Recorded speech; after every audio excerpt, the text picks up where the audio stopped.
para hablar de Santo Tomé, de la realidad santotomecina que estimamos que no debe escapar a los cánones generales que establece la realidad nacional, si se quiere, y hablando en términos socioeconómicos, venimos hablando muy seguido de lo que está ocurriendo, por ejemplo, con la obra pública. Estamos escuchando a funcionarios nacionales, estamos escuchando a gobernadores, a funcionarios provinciales, hablar sobre la incidencia que tiene en la sociedad y específicamente en lo que sobrevive en la economía estatal en cuanto a la obra pública. ¿Qué pasa por Santo Tomé? ¿Cuáles son las obras medulares que está teniendo la ciudad de Santo Tomé y por las cuales de alguna forma también se está generando ocupación? ¿Por qué no en este sentido? Bueno, por ahí pasa la primera pregunta, Intendenta. ¿Por dónde están pasando las obras públicas de Santo Tomé? La verdad que nosotros venimos pasamos diferentes etapas en la gestión. Primer año emergencia hídrica con todos problemas.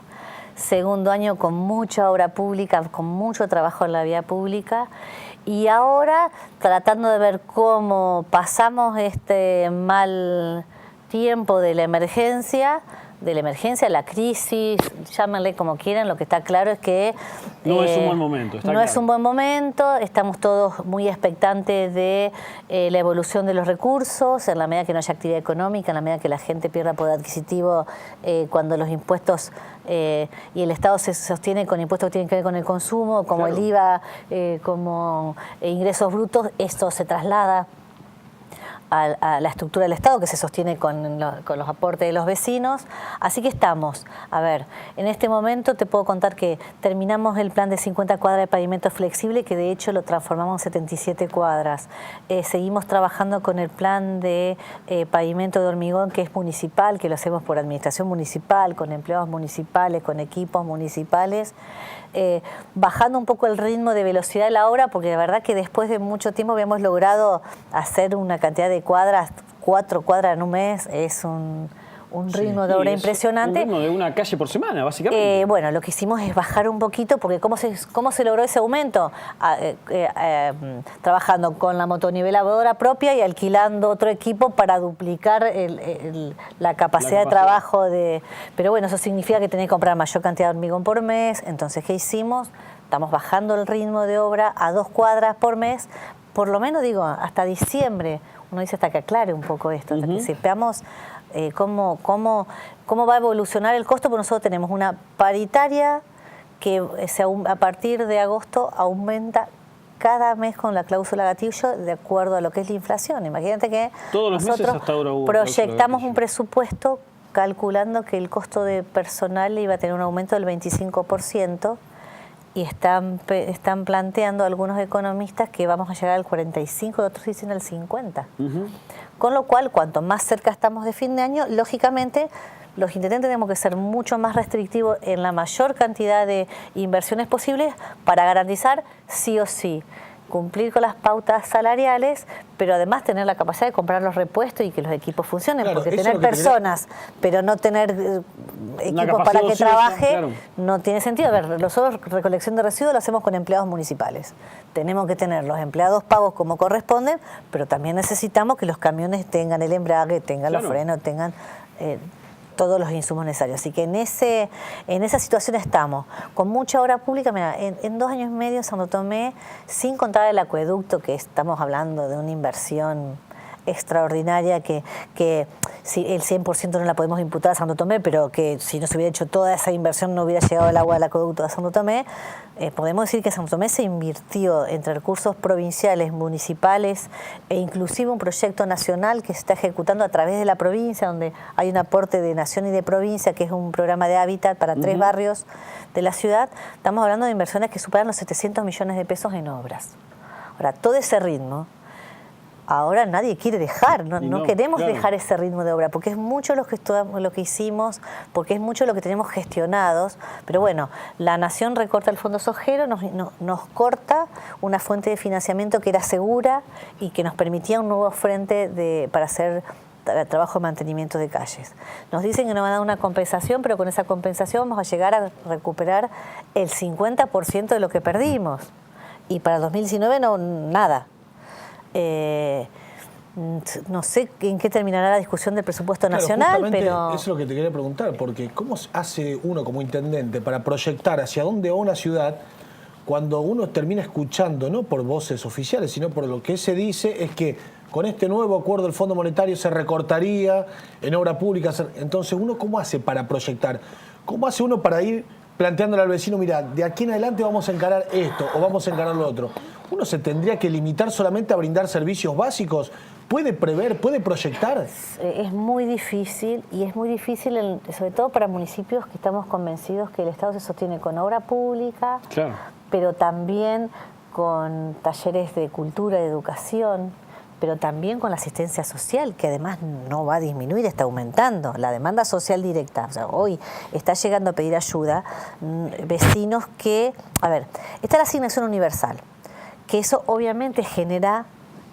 O sea, por eso yo creo que no va a ser el 2001, porque está la asignación universal, que genera un piso una tranquilidad, mínimo, por lo menos. un piso, algo mínimo. un mínimo. Un aliciente. Nadie quería un niño con el monto, exclusivamente con el monto de una asignación universal. Y cuando dicen, tiene 7 asignaciones, es porque tiene 7 niños o niñas. Entonces, lógicamente, seguramente nadie vive exclusivamente de eso. Pero da un piso básico mínimo. El tema es que hoy tenés la gente que, porque no le alcanzaba, porque no tenía posibilidades laborales y aún con la asignación recurría al Estado, pero hoy estás llegando a la acción social, vecinos que no tienen asignación universal, que toda la vida changuearon y se las pudieron arreglar solo y que ahora no están pudiendo.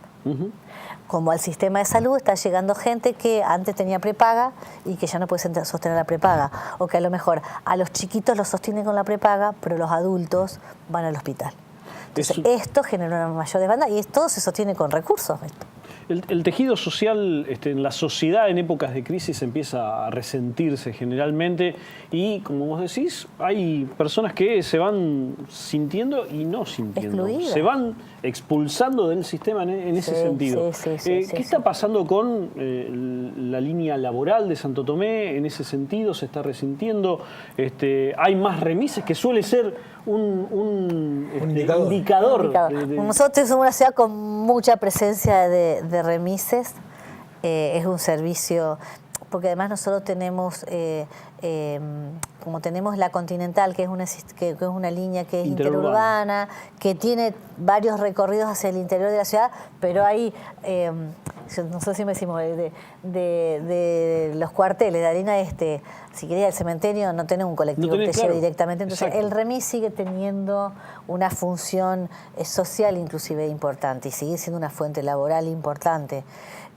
Lo que uno nota, sobre todo en la municipalidad, es fácil notar el tema laboral en la cantidad de currículum que llega, porque yo estoy segura de esto, que si no es el 100, el 90% de las personas que en la ciudad de Santo Tomé buscan trabajo, un currículum lo llevan a la municipalidad. Te digo, el que prepara las 10 carpetas para salir a buscar trabajo, una de esas para la municipalidad, seguro. Y en eso uno ve un crecimiento importantísimo en la cantidad. Nosotros siempre tenemos un promedio de entre 3.000 y 3.500 currículums activos. Quiere decir, es gente que busca trabajo y que periódicamente hace alguna consulta en el sistema para ver qué posibilidades hay. De cambiar, de ampliar. Y vos en el año puede tener 10, 15 vacantes. Esa es la situación. Entonces, que tiene que ver con jubilaciones, etcétera. Después, ha habido alguna dificultad en una de las empresas, pero que fue previo, pero tiene que ver con que salió por algunos medios, que es Open Candy, que es la de caramelos.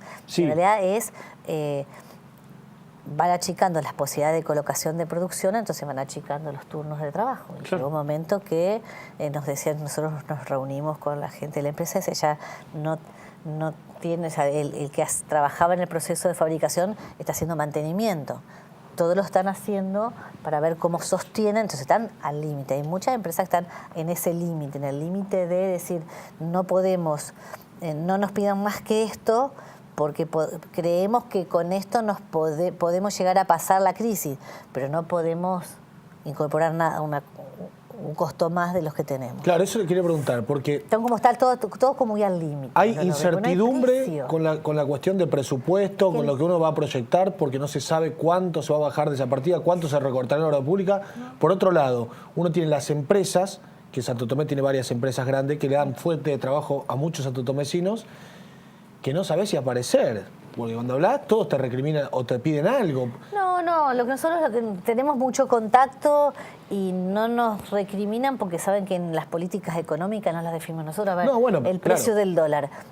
Si les pasa lo mismo que nos pasa a nosotros? A ver, nosotros tenemos, por ejemplo, para hacer una reparación de un caño cerca del Chapa, que se había socavado y se había roto un caño de plástico.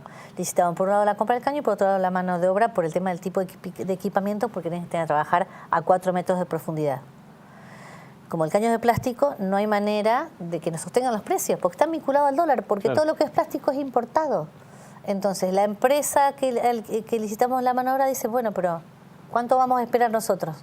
¿Cuánto tiempo van a esperar el problema del precio del plástico para resolver el tema de la mano de obra? Entonces nosotros también, sin querer, trasladamos a las pequeñas empresas locales las consecuencias de la inestabilidad de precios. Y además, dicen, bueno, dijimos, lo cambiamos, ponemos de hormigón. Dice, no, pero con este equipo yo no puedo poner de hormigón porque es otro peso, entonces necesitamos otro equipo más pesado. El precio que yo te pasé hace 4 meses, cuando el dólar estaba a 32, claro, el cambio de situación es permanente. No es lo mismo que el precio de hoy con otro equipo, con otro material, con el dólar a 39, no sé cuánto estaría el día de hoy porque no alcanza a leer. A ver, ¿cómo planificar? Es muy difícil. Nosotros estamos trabajando en la elaboración del presupuesto porque, de acuerdo a nuestra legislación, el 10 de diciembre se presenta. Es muy difícil. ¿Con qué parámetros lo tomamos? ¿Con qué parámetros sí, el calculamos combustible aumenta todo el tiempo. La inflación? Claro. Cuando además hay variables que tienen que ver con el dólar, hay variables que tienen que ver con la inflación. La inflación tiene que ver con el dólar, pero no tiene que ver, pero además está cuánto tiempo demora en generarse, digamos, esa ola expansiva de los mayores costos para uno tener idea de cómo proyecta el año. A ver, este año es la demostración más loca de lo que ha sido un presupuesto. Formulamos un presupuesto calculando un costo, un aumento de personal, que uno da ese insumo porque es el insumo más estable que tiene cualquier municipio. Pensamos en un 25%, estamos hablando de un 45, 50%. ¿Qué significa? Que todos esos mayores costos, esa mayor inversión en personal, la vamos a tener que dejar de invertir en otra cosa, no hay otra manera.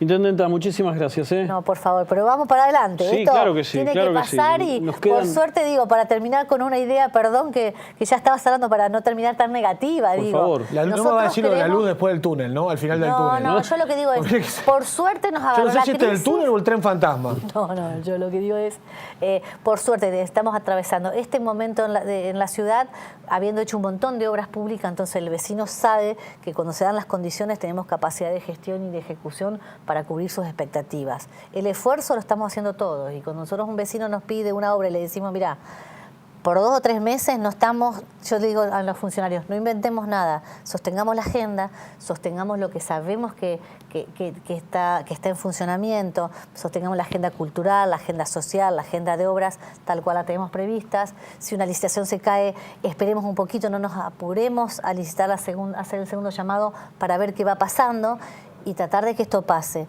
de manera de reactivarnos lo antes posible con un montón de gestiones, de proyectos ejecutivos elaborados, de propuestas hechas que sabemos que cuando esto arranque nosotros ponemos quinta directamente. Muchísimas gracias, Daniela. Gracias a ustedes.